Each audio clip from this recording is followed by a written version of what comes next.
Hi guys, and welcome to Siska Stitches. Today's tutorial is going to be on how to make this blazer-like waterfall jacket pattern.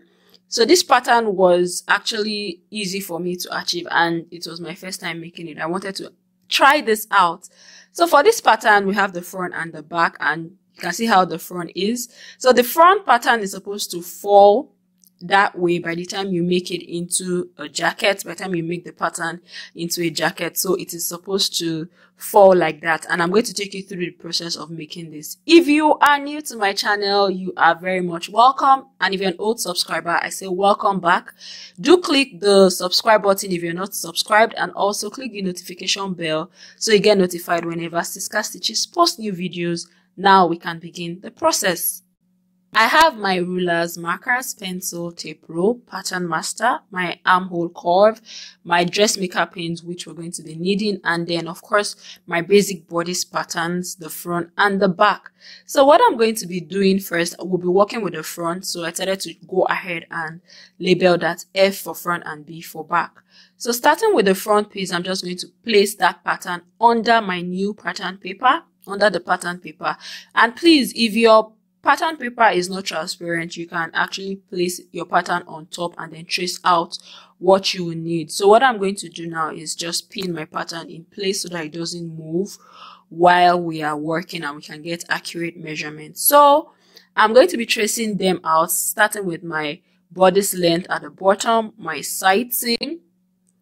And after the side seam, I'm going to go ahead and do the waistline, the bust line. So basically mark all the necessary points that you would need, which is what I did. But I didn't mark all of them because some would need adjustments and some would not need. After marking my center front line, we're going to go ahead and work on our neck line.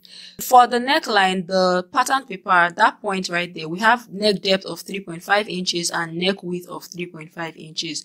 So the beginning of my shoulder slant line, I'm just going to mark that point on the pattern paper and draw a straight line parallel to the pattern paper. Please just ensure that it is straight because I have to correct that. And then I'm going to extend my center front line all the way up right there. So the bottom of my shoulder slant line, I'm also going to mark a point right there. And from that point to that point is 1 inch. So that point there, I'm going to mark it on the pattern paper and then use my French curve to, trace out the armhole up until that point. So ensure that it is as accurate as possible. So we're going to be measuring our neck width of 3 inches. Initially it was 3.5. Like I said, we'll be making adjustments to this. Neck depth of 3 inches as well for the front. So this is what we're going to be working with now. This is going to be our new neckline.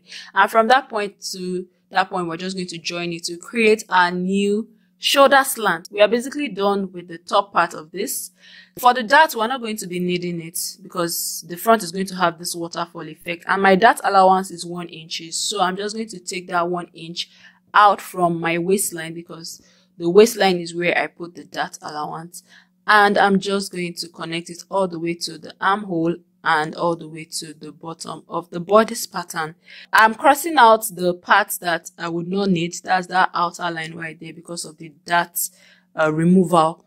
So what I'm going to do for the bottom is raise it up by 2 inches. Now I don't want it to be too long at the back because this bodice pattern is lengthwise is up to my hip, so I'm raising it up by 2 inches. My hip length is 25, so this is going to be 23 at the end of the day, and I'm crossing out what we're not going to need. Since from center front to my neck is 3 inches, I want to draw a straight line down. So at the new bodice length, I'm going to mark 3 inches and then draw it, connect it all the way to our 3 inches neckline. And we're going to be extending that line as well all the way to the bottom. This point right here is going to be our focal point for, doing the triangular structured effect. So from that point, I'm going to mark 4 inches down, and that point is our bodice length and where the 3 inches intersect. So I'm going to connect that point all the way to the hip. Now I'm going to mark 1 inch upwards and 2.5 inches outwards. So all these calculations are just to give me a structure on how to achieve this. You can go ahead and freestyle if you want. So I'm going to label that 1 inch, label this 2.5 inches, and connect it all the way to that 4-inch mark that we did previously. So we're going to be extending this line as well. And from the 2.5-inch mark, I'm going to mark 5.5 inches. So total on that line is going to be 8 inches. So at this point now, you can decide to go with how much length you want. You can go with 4 inches. You can go with 3.5 inches.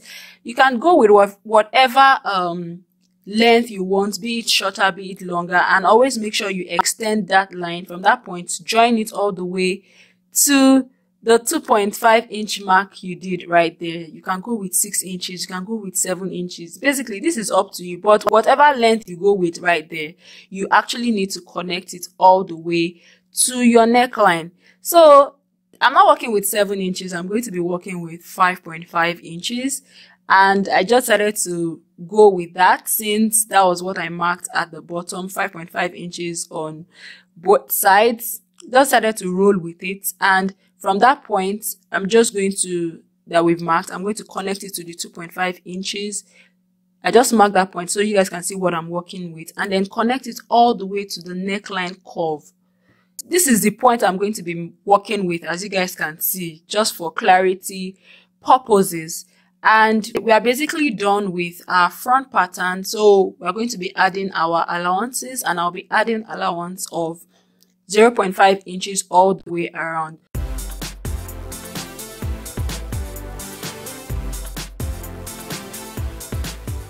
Connect all your necessary points, add your allowances. For the neckline, I connected all the way to the previous neckline curve because we want to get that curved effect, and I'm going to use my French curve to, do the neckline allowance of 0.5 inch. Ensure you measure that as well, and connect it all the way to the curve. So you're not drawing it straight up, you're connecting it all the way to the curve, so you have that slight curved effect.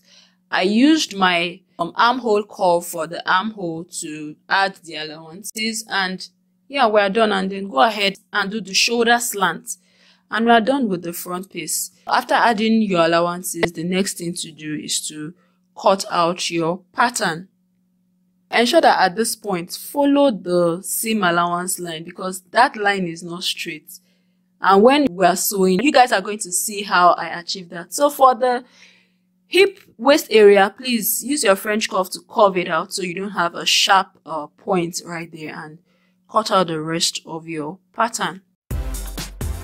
For the neckline as well, also follow the curve of your neckline so that you don't cut straight down.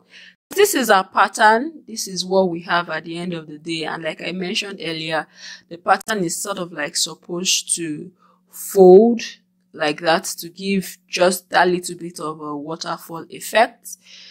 Well, yeah, that's what I call it because most waterfall jackets fold like that. But yeah, this is it, guys. The next one we're going to do now is do the back piece. So for the back, I've traced out most of what I would need except the neck area and the shoulder slant. So I'm going to just draw that point, and we'll be measuring our neck width of 3 inches. So from this point to this point is about 1 inch. You need to ensure that that is the same. I'm going to be marking 3 inches, but for this jacket, the neck depth we're going to be marking is 0.5 inch. So after marking 3 inch, we'll draw our shoulder slant line, and we'll mark our neck depth of 0.5 inch. We went with 0.5 inch just like shirt patterns or jacket patterns so that it is close to your neck at the top. So that is what we're going to be working with. And we're going to be cutting this on fold because the back is not open, only the front is open. So please note that. Then, if you remember, we came up by 2 inches for our front pattern. So I'm going to do the same for the back pattern because you want the side seams to actually match. So ensure you do that. And then we're going to go ahead and trace out our dart lines as well. I'm actually putting a dart for the back because I want it a little bit fitted on the back. So I'm going with that. And we are done. Basically, we are done, and then we're going to add our allowances of 0.5 inch all around except the center back. because we're going to be cutting that on fold. So I'm just going to, you know, trace that out. I put my allowances where needed. For the neckline, you need to use your French curve to do your allowances. So right here I have half an inch, so I'm just going to use my French curve to connect it all the way down to the shoulder slant. Use my armhole curve for the armhole allowance, and guys, we are done. We're just going to go ahead and, you know, cut out our pattern. Ensure that you curve out that waist area. I forgot to use my French curve for that. So guys, this is how our pattern looks like. This is the back with the dart.